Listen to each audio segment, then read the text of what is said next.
Namumroblema ako rito ngayon kung paano ko tulutuin Ibuhay pa, baka magsitakbuhan to mamaya habang nilalagay ko.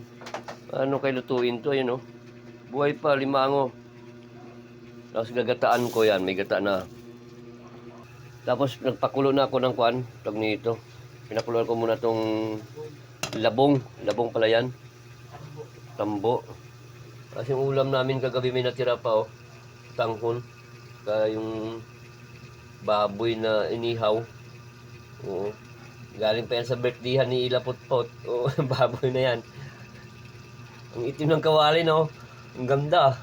Yan ang mga bagong style na kawali ngayon. Yan, ito naman yung almusal ni Mrs. Ayan, Ayan. Tatlong balot yan. Ang tawag nito, ma? Bubungko? Bibingka. Ayan, naliwalas ng panahon, mga paps.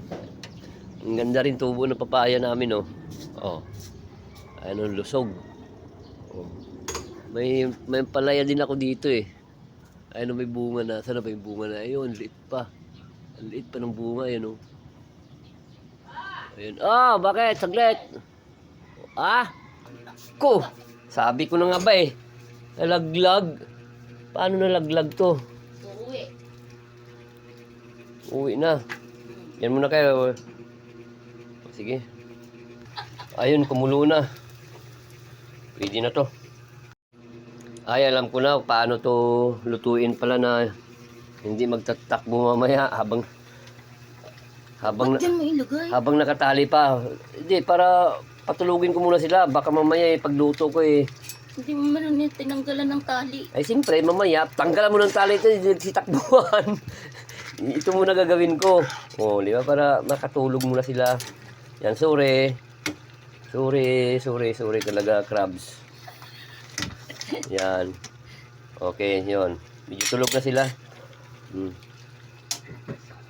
Mamaya, tabayanan yung paano mukha nito, pag kumain na kami.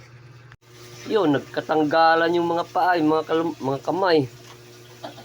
Kasi nga, nilublob ko kanina sa mga kumukulong tubig. Andito nahalo na sa labong. Dapat kasi, tubig lang na mainit, hindi walang halo. Ganon. Kumalas lahat yung kamay, na-deform tuloy. Pero buhay pa naman ang iba, gumagalaw-galaw. Ayan. Kaya, ayun, kumukulo na. Malapit na to. Wala, nagkatanggalan yung pa talaga. Ayan na.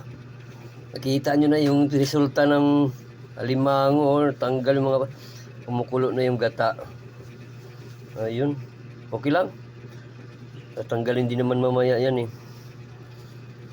Kanina buhay pa to Ngayon wala na. Wala ng kamay. Wala ng mga sipit. Ayun, ilagay ko na yung saluyot, yung tinatawag ng tagabang. Yun, malapit nang ihain to. Sarap na nito. Yun, yung jot leaves. Parang sokjut amanjut Yun, thank you for watching.